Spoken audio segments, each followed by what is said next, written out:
Véritable success story de la radio Espace Guinée, les grandes gueules, détentrices des meilleurs scores radio en Guinée de la meilleure émission talk show, a donné le créneau horaire du départ au bureau et du retour à la maison, récoltant depuis des années consécutives le titre d'émission la plus écoutée en Guinée, toutes catégories confondues.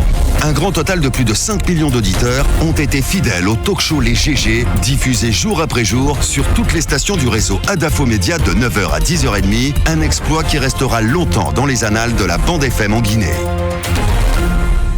Bien, on vient de l'entendre, M. Mamadou Antonio Souaré, président de la Fédération guinéenne de football, donc en direct d'Alexandrie, où le Sili va se produire à nouveau, mercredi, c'est déjà après-demain, face aux Super Eagles du Nigeria. Mais avant, on aura vu l'autre match de notre poule, le Burundi face au Madagascar, c'est déjà mardi. On a écouté M. Souaré. Il y aura cet autre match. Je n'entre pas dans les pronostics de professionnels qui pourraient nous dire, qui pourraient attribuer des tickets de chance à telle ou à telle équipe. C'est pas ce que je vais faire. Par contre, je reviens sur cette communication de M. Antonio Souaré. On convient bien de cet étonnement que chacun peut avoir, de savoir qu'un dossier se trouve pendant devant un tribunal et qu'il y a une décision qui n'attende pas tout ça et que la procédure continue de l'autre côté. On ne comprend au niveau pas, de la CAF, ouais. Justement, parce qu'il y a quand même ce principe de droit qui veut que lorsqu'une affaire se retrouve pendant devant un tribunal, la même situation devienne suspensive du processus concerné. Ouais. Et donc, il y a cette observation, on attendra de savoir. Mais le plus de toutes important, les façons, le dernier mot revient au TAS. Ouais. Voilà, en effet. Mais le plus important pour moi, c'est pas la Guinée va-t-elle aller ou la Guinée va pas aller. On a quand même convenu, et c'est assez facile de convenir d'une situation où certains ont voulu frauder. Qui est responsable de la fraude et qui salit finalement le nom de la Guinée? Ça, c'est une question à se poser. Et deuxième observation, c'est de savoir que le casting de l'équipe guinéenne aurait pu être amélioré. Lui-même en convient. Malheureusement, on se dit, on reste dans une sorte de résignation, on se dit, après la compétition, on en tirera les conséquences. Entre autres conséquences, parce que ça va être une conséquence lointaine. Il y a une conséquence immédiate qui voudra très certainement qu'on n'aille pas très loin avec cette compétition. Ouais. Très, très possible. J'ai même envie de dire que c'est évident. Mais non, c'est évident qu'on dit... Non, Abaka, mais non, on peut s'en sortir. On aime bien la Guinée. Pas, ouais. Moi, j'aime bien ce on va pays s'en sortir. Ouais. Mais je crois que c'est évident. Ouais. C'est évident à partir d'éléments d'observation que tu peux avoir en revenant même sur ce casting et l'étonnement de plus d'un acteur que vous, par exemple, vous on finira au moins parmi au minimum parmi les 4 meilleurs troisièmes. J'aime la Guinée. Parce qu'il y a 4 meilleurs troisièmes qui vont continuer la compétition. Et je ne dirai jamais sur ces antennes qu'on n'ira nulle part. Bien. Attention. Sinon, tu vas te faire lapider. D'abord, allez-y. Sur la décision de la CAF, d'une manière ou d'une autre, il y a problème.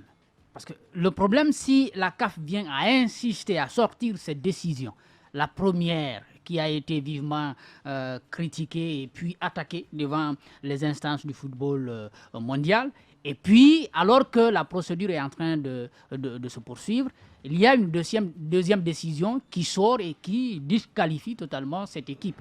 Je crois d'une certaine manière, s'il y a un problème au niveau de la CAF, parce que c'est le sentiment qu'on veut donner, et qu'il n'y ait pas de dénonciation dans d'autres fédérations de football que notre fédération, il y a un problème. Il faut qu'on s'interroge. Ouais. Parce que c'est nous seulement... Il a parlé de complot possible aussi. Oui, c'est nous seulement qui... on ne peut pas avoir toutes les fédérations quand même contre la Fédération guinéenne de football. Nous ne sommes pas ennemis de tout le monde. Il y a un comité, il y a un petit comité. Il y a un comité. Au sein de ce comité, il y a au moins plusieurs représentants. Je me dis, il y a quand même un problème. Il faut se poser énormément de questions. On ne peut pas avoir la CAF prendre ces décisions comme ça et que la seule fédération qui est critique, c'est la fédération qui est concernée, donc la Fédération guinéenne de football. Il y a un problème à ce niveau. Bien entendu, on peut attendre encore que le TAS puisse se prononcer et il ne faut pas oublier que le mondial en question, c'est pour bientôt, c'est pour octobre. Maintenant, autre chose, c'est par rapport au Sili. Il a dit qu'il ne s'y mixe pas. Moi, j'ai bien voulu insister sur la question, même si il n'a pas répondu la question, la réponse, il n'a pas donné la réponse que j'attendais. Amadou Diaby a été vu ici. C'est lui qui est allé rencontrer ces joueurs-là. C'est une implication. Maintenant, les joueurs sont venus et les critiques portent beaucoup plus sur ces joueurs que ceux qui auraient dû être sélectionnés au plan local. Donc, je pense qu'à un moment donné, il ne faut pas attendre la fin de la compétition pour dire on va virer l'entraîneur, on aurait dû faire mieux.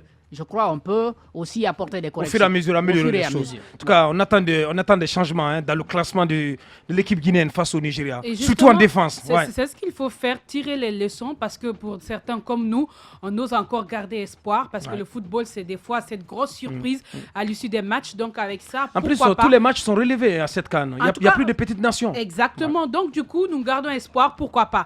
Maintenant, ce sur quoi je veux revenir, c'est ces manifestations à Conakry.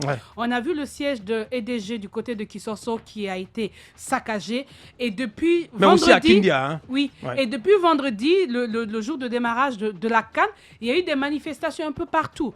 Oui, nous sommes d'accord qu'il y a ce problème de courant, mais déjà la question qu'on se pose, est-ce qu'en manifestant on peut donner le courant à toute la Guinée? Mais non, ce n'est pas possible. Il y a eu échec de ce côté, nous le savons. Donc est-ce que parce qu'on est en colère, il va falloir casser les véhicules des particuliers, des gens qui sont autant victimes que vous qui manifestez, des gens qui sortent de leur maison et qui doivent rentrer en pleurant parce que vous avez cassé leurs biens? De quelle citoyenneté on veut parler? Je pense que ça, il faut arrêter. Et quand on prend les sièges, oui, cette équipe gouvernementale peut quitter aujourd'hui. Un autre président peut venir, mais il faut arrêter de nous ramener en arrière. Casser les édifices publics. Sera encore obligé de construire et d'aller sur ce qu'on a déjà, préservons ça. On a vu les plus grandes mobilisations que toute la Guinée, par exemple, se lève pour demander à ce qu'on dégomme ceux qui sont responsables de la situation. Ça, c'est une mobilisation. Elle peut être grandiose et elle peut réussir. Mais casser par endroits, empêcher les citoyens de vaquer à leur occupation, je pense qu'il faut arrêter avec ça. Il faut s'organiser davantage, mais pas de la sorte. Merci Amafoudi. Allez-y, Antoine, en 10 minutes pour clore. Finalement, je me demande, est-ce que le match nul n'était pas le meilleur score, n'était pas salutaire qu'il fallait avoir? Je suis sûr d'une chose, si on avait fait victoire ce jour-là, il y aurait eu des dégâts qu'on a écrits. Si on avait fait défaite, ça aurait été pire. Et donc le nul a au moins permis à ce que la Guinée ou Conakry garde son calme. Qui s'en sort? L'agence de EDG. C'est relatif. Bien. Les gars, on ne peut plus. La radio, c'est l'heure. La radio, c'est l'heure. Merci, Antoine.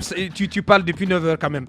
Merci à tous les quatre. Merci à notre réalisateur du côté de la télé, Mamoudou Kone, donc, qui signe son retour. Grand merci à Ibrahim Prince Diallo, l'animateur polyvalent, animateur technicien, donc le polyvalent. On va le surnommer comme ça ici. Merci aussi à notre ingénieur de son du côté de la régie, Nala Sidibé. Grand merci à vous qui nous avez écoutés à la radio en région, mais aussi qui nous avez regardé à la télévision, plus particulièrement aux téléspectateurs de Bofa. Prenez soin de vous, on remet ça demain avec le turbo. Portez-vous bien, au revoir.